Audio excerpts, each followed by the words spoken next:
Hello दोस्तों, स्वागत है आप सबका आपके अपने यूट्यूब चैनल पंख मोर में। उम्मीद करता हूँ आप सब अच्छे होंगे और अपनी पढ़ाई को एंजॉय कर रहे होंगे। तो चलिए दोस्तों, भारत पर विदेशी आक्रमण। उम्मीद करता हूँ दोस्तों आपने लेक्चर को पूरा देखा होगा, जिसमें हमने थ्योरी को डिस्कस किया था कि किस तरीके भारत पे पहले ईरानी आक्रमण होते हैं, फिर यूनानी आक्रमण होते हैं, सिकंदर बादशाह, हाइडेस्पीज या जो वितिस्ता का युद्ध होता है, वो सभी युद्धों को हमने देखा था दोस्तों।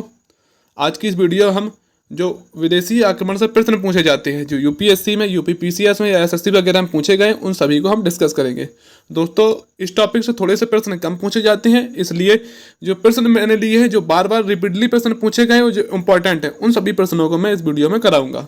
तो दोस्तों, अगर आपने थ्योरी की वीडियो को नहीं देखा है तो मैं आपसे विनती करता हूं कि आप उस थ्योरी की वीडियो को देखिए, फिर इसके बाद इन क्वेश्चनों को करिए, ताकि आपकी सोच डेवलप हो सके और आप क्वेश्चनों को इजीली पकड़ पाएं। अगर एग्जामिनर घुमा के भी प्रश्न पूछता है या प्रश्न आपने नहीं पढ़ा है, तो आप 3 ऑप्शंस को काट कर अपने आंसर को निकाल पाएं। तो चलिए दोस्तों, देखते हैं अपने पहले क्वेश्चन को। पहला प्रश्न है दोस्तों हमारा कि सिकंदर के आक्रमण के समय उत्तर भारत में निम्नलिखित राजवंशों में से एक का शासन था, यानी कि किस राजवंश का शासन था? बताइए आप, किस राजवंश का था? तो नंद वंश का। किसका था? नंद वंश का शासन था। नंद वंश का अंतिम शासक था दोस्तों घनानंद। नंद वंश का अंतिम शासक कौन था? घनानंद, जिसके शासनकाल में सिकंदर का आक्रमण होता है। अगर आपने थ्योरी पढ़ी होगी दोस्तों, तो इन प्रश्नों को आप इजीली सॉल्व कर पाएंगे, लेकिन आपने थ्योरी नहीं पढ़ी होगी तो प्रश्न रटने से दोस्तों कोई फायदा नहीं है, एग्जाम में आपसे प्रश्न नहीं बन पाएंगे। अगला प्रश्न है, पहला ईरानी शासक जिसने भारत के कुछ भाग को अपने अधीन कर लिया था। पहला ईरानी शासक जिसने भारत के कुछ भाग को अपने अधीन कर लिया था, तो कौन सा था? बताइए आप। साइरस था, डेगियस था, कैम्बिसिस था और जर्सिस था। तो कौन था दोस्तों? आर्यस 1994 का प्रश्न पूछा हुआ है दोस्तों। मैंने सभी प्रश्न जो लेता हूं प्रीवियस ईयर पेपर आपको प्रश्न कराता हूं, ताकि आप खुद से देख सके कि हाँ, पीसीएस में, यूपीएससी में किस तरीके से प्रश्न इस टॉपिक से पूछे गए हैं। सभी मैं प्रीवियस ईयर क्वेश्चन आपको कराता हूँ, अपने मन से मैं कोई प्रश्न नहीं कराता हूँ। जैसे मैंने थ्योरी पढ़ा दी, आपको वही प्रश्न करा दूँ थ्योरी से। सभी प्रश्न मैं आपको प्रीवियस ईयर कराता हूँ, ताकि मैं जो थ्योरी पढ़ा रहा हूँ आपको कोई फालतू की चीज़ें नहीं पढ़ा रहा हूँ। अगर आप थ्योरी को बाकी में पढ़ेंगे दोस्तों, तो आपसे यकीनन कॉन्फिडेंस के साथ ये सभी प्रश्न बन पाएंगे। तो पहला ईरानी शासक जिसने भारत के कुछ भागों को अपने अधीन किया, कौन था? वह था साइरस। ऑप्शन ए दोस्तों करेक्ट हो जाएगा। अगला प्रश्न है दोस्तों, प्राचीन भारत में पहला विदेशी आक्रमण किनके द्वारा किया गया था? प्राचीन भारत में पहला जो विदेशी आक्रमण किया गया, किनके द्वारा किया गया था? कुषाणों और शकों का दोस्तों तो सवाल ही नहीं उठता। ठीक, अब बचा ईरानियों के द्वारा, यूनानियों के द्वारा। सभी को दोस्तों यही कंफ्यूजन होती है किसके द्वारा किया गया था पेपर के टाइम पे। अभी तो पता होता है कि आपने पढ़ा होगा, तो आपको पता होगा कि पहला किसके द्वारा? ईरानियों के द्वारा आक्रमण किया गया। किसके द्वारा? ईरानियों के द्वारा आक्रमण किया गया था। लेकिन जब पेपर को टाइम होगा, तो 5-6 महीने आपके पेपर को टाइम होगा, तो आपको लगेगा कि यार ईरानियों के द्वारा किया गया था या यूनानियों के द्वारा किया गया था। तो दोस्तों याद रखें कि जो बड़ी ई है वो पहले आती है, बड़ी ई पहले आती है, और या यत्री जो है या बाद में आता है। तो आप इस तरीके से याद कर सकते हैं कि ई पहले आता है तो ईरानियों का आक्रमण, या बाद में आता है तो यूनानियों का आक्रमण। देख सकते हैं कितना इंपॉर्टेंट है। यूपीपीसीएस प्री 2001 प्री 2004 में पूछा गया है।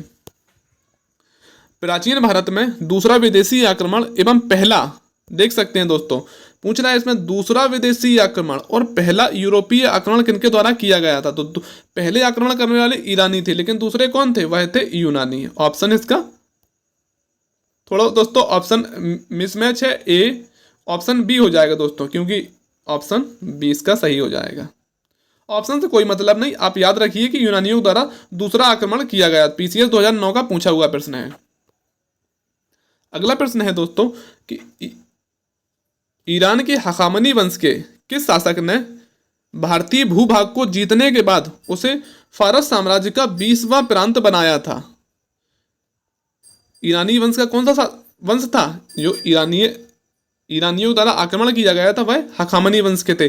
और हखामनी वंश का ऐसा कौन सा शासक था जिसको भारत को सफल आक्रमण किया और भारत के जो प्रांत को जीता, कौन से प्रांत को?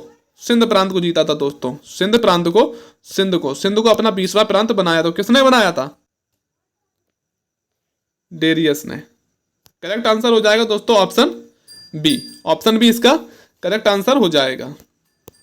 अगला प्रश्न है दोस्तों, हाइडेस्पीज या वितिस्ता का, हाइडेस्पीज या वितिस्ता, आप बताइए कि वितिस्ता किस नदी को कहा जाता है? चले दोस्तों, इसमें मैंने लिख ही दिया है कि हाइडेस्पीज या वितिस्ता, जिसका नाम है आधुनिक झेलम। लेकिन आप बताइए, आप अस्किनी किस नदी को कहा जाता है? अस्किनी। अगर आपने वीडियो को देखी होगी तो आपको याद होगा कि अस्किनी किस नदी को कहा जाता था। हाइडेस्पीज या वितिस्ता का जो युद्ध हुआ था दोस्तों, कब हुआ था? 326 बीसी में। किन शासकों के बीच हुआ था? मैं कहता हूं दोस्तों, इससे ज्यादा इंपॉर्टेंट कोई प्रश्न नहीं है।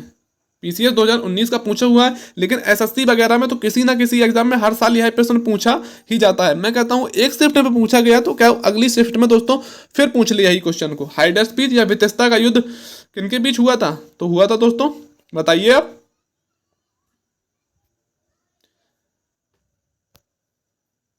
हाइडेस्पीज या वितिस्ता का जो युद्ध हुआ था किसके बीच हुआ था? तो यह दोस्तों हुआ था किसके बीच? सिकंदर और पोरस के मध्य। ऑप्शन है इसका दूसरा, यह सही है। सिकंदर और पोरस के बीच हाइडेस्पीज वितिस्ता का युद्ध हुआ था 326 में। अगला प्रश्न दोस्तों, सिकंदर ने भारत पर कब आक्रमण किया? इंपॉर्टेंट है दोस्तों और पूछा जाता है कि कब आक्रमण किया। तो सिकंदर ने भारत पर जो आक्रमण किया था वह किया था 326 ईस्वी पूर्व में। 326 ईस्वी पूर्व में आक्रमण किया था। 19 माह तक भारत पर रुकता है दोस्तों। इसके बाद 323 में इसकी मृत्यु बेबीलोन में हो जाती है। अगला प्रश्न है दोस्तों कि 323 ईस्वी में सिकंदर महान की मृत्यु हुई थी, तो कहां पे हुई थी? सिकंदर महान की मृत्यु 323 ईस्वी पूर्व कहां पे हुई थी? वह हुई थी दोस्तों बेबीलोन में। बेबीलोन में एसएससी एमटीएस 2002 का पूछा हुआ है प्रश्न है। अगला प्रश्न देखते हैं दोस्तों, सिकंदर महान एवं पोरस या पोरू की सेनाओं ने निम्नलिखित में से किस नदी के आमने सामने वाले तटों पर पड़ाव डाला हुआ था? सिकंदर और राजा पोरस की सेनाओं के मध्य जो युद्ध हुआ था वह किस नदी पर हुआ था? वह हुआ था दोस्तों झेलम नदी पर। इसलिए इस युद्ध को वितिस्ता युद्ध कहा जाता था। एमटीएस 2002 का पूछा हुआ प्रश्न है। अगला प्रश्न है दोस्तों कि सिकंदर के हमले के समय उत्तर भारत में निम्नलिखित राजवंशों में से किस एक का शासन था? जब हमने दोस्तों पहला वो देखा था तब पूछ रहा था कि किस वंश का शासन था, तो वह था दोस्तों नंद वंश का। किसका था? सिकंदर के हमले के समय उत्तर भारत में निम्नलिखित राजवंशों में से किस एक का शासन था? तो किसका था? नंद वंश का शासन था। आईएएस 2000 का पूछा हुआ दोस्तों प्रश्न है। निम्नलिखित में से मगध का कौन सा राजा सिकंदर महान के समकालीन था?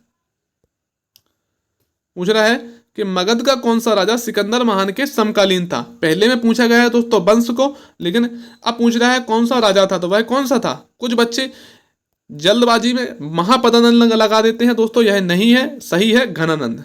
नंद वंश का अंतिम शासक घनानंद जो था वह सिकंदर के समकालीन था और इसी के शासनकाल में सिकंदर का आक्रमण होता है 326 ईस्वी पूर्व। अगला प्रश्न है दोस्तों, निम्नलिखित कथनों पर विचार कीजिए। कथन पहला है कि लगभग 2 वर्ष के अभियान के पश्चात सिकंदर महान ने, मैंने बताया दोस्तों को 19 माह भारत में है रुकता है तो करीब करीब दो वर्ष हो जाते हैं, कि लगभग 2 वर्ष के अभियान के पश्चात सिकंदर महान ने 325 ईस्वी पूर्व में भारत छोड़ दिया था। हाँ बिल्कुल दोस्तों, पहला ऑप्शन बिल्कुल ठीक है, 325 ईस्वी में भारत को छोड़ देता है वह। कथन कारण बताया जाता है कि वह चंद्रगुप्त मौर्य से पराजित हुआ था, तो दोस्तों यह बिल्कुल गलत है कि सिकंदर पहली बात तो किसी से पराजित हुआ ही नहीं था। दूसरी बात कि दोस्तों अगर आपको कथन यह दिया जाता है तो क्या आप इसका कारण यह बताएंगे? नहीं बताएंगे। तो ऑप्शन 1 सही है दोस्तों, कथन ए सही है और कारण आर गलत है। देखते हैं कि कथन ए सही है परंतु कारण आर जो है वह गलत है। तो करेक्ट आंसर हो जाएगा दोस्तों option C. Option C correct है। अगला प्रश्न देखते हैं दोस्तों, युद्ध भूमि में बड़ी संख्या में सैनिकों के मारे जाने अथवा आहत हो जाने के बाद किस भारतीय गण अथवा राज्य की स्त्रियों ने सिकंदर के विरुद्ध सशस्त्र धारण किया था? बहुत ही इंपॉर्टेंट दोस्तों प्रश्न है यह, यूपीएससी में बना है और यूपी पीसीएस मेंस 2013 में पूछा गया है। क्या है कि युद्ध भूमि में बड़ी संख्या में सैनिकों को मारे जाने के कारण आहत हो जाने के बाद किस भारतीय गण अथवा राज्य की स्त्रियों ने सिकंदर के विरुद्ध सशस्त्र धारण किया था? तो इसका जो करेक्ट आंसर है मस्सग। मस्सग जो गणराज्य था सिकंदर के द्वारा दोस्तों, होता क्या है कि लौटते समय जो मस्सग गणराज्य के सैनिक थे उन पर प्रहार किया जाता है, सामानों को गांव को लूटा जाता है, इसलिए सैनिकों की हत्या हो जाने के कारण स्त्रियां शस्त्र को उठाती हैं और सिकंदर की सेना से युद्ध होता है। हालांकि बाद में यह जो हार जाती हैं। अगला प्रश्न है दोस्तों कि भारत में सिकंदर की सफलता निम्न कारणों से थी। निम्न कारणों से थी दोस्तों, मैं आपको सभी प्रश्न कराता हूं, चाहे वो एसएससी के हो, यूपीएससी के हो, चाहे किसी भी स्टेट पीसीएस के हो, जो प्रीवियस पूछे गए हैं सभी प्रश्नों को मैं कराता हूं, ताकि ऐसा नहीं है दोस्तों को जो पीसीएस में पूछ लिया गया वो एसएससी में नहीं पूछा जाएगा। भारत में सिकंदर की सफलता निम्न कारणों से थी। भारत में सिकंदर की सफलता निम्न कारणों से थी। कारण पूछ रहा है दोस्तों, कौन से कारण थे? उस समय भारत में कोई केंद्रीय सत्ता नहीं थी दोस्तों, पहला सही है।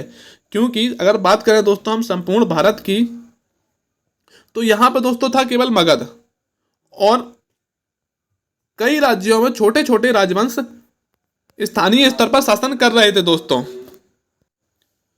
दूसरा ऑप्शन है दोस्तों, उसकी ये फौज बेहतर थी। तीसरा ऑप्शन है, उसे देशद्रोही शासकों की सहायता मिली, वह एक अच्छा प्रशासक था। ऑप्शन चौथा गलत है दोस्तों, वह एक अच्छा प्रशासक नहीं था, क्योंकि अगर अच्छा प्रशासक होता तो विश्व विजेता बनने की ना ठानता और ना ही हजारों सैनिकों की हत्या करता। तो चौथा गलत है।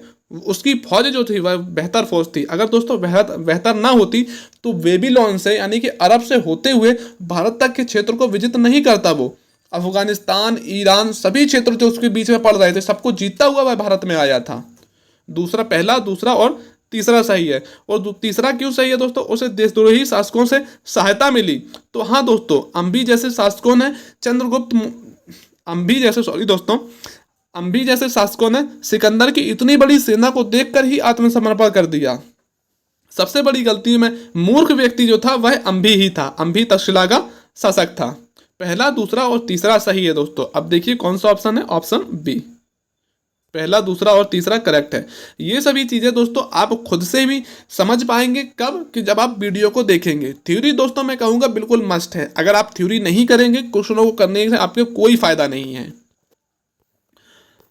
अगला प्रश्न है दोस्तों, उस वीर भारतीय राजा का नाम बताइए जिसे सिकंदर ने दोस्तों थोड़ा सा मिसप्रिंट है, इसे आप झेलम कर लें।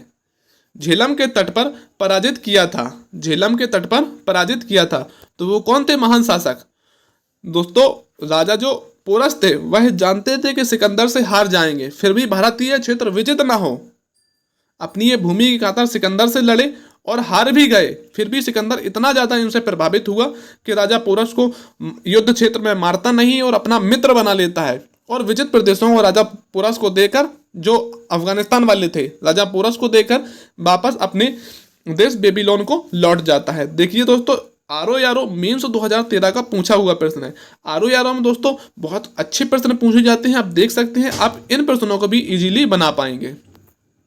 अगला प्रश्न है, निम्नलिखित में से कौन सिकंदर के साथ भारत नहीं आया था? कौन भारत नहीं आया था?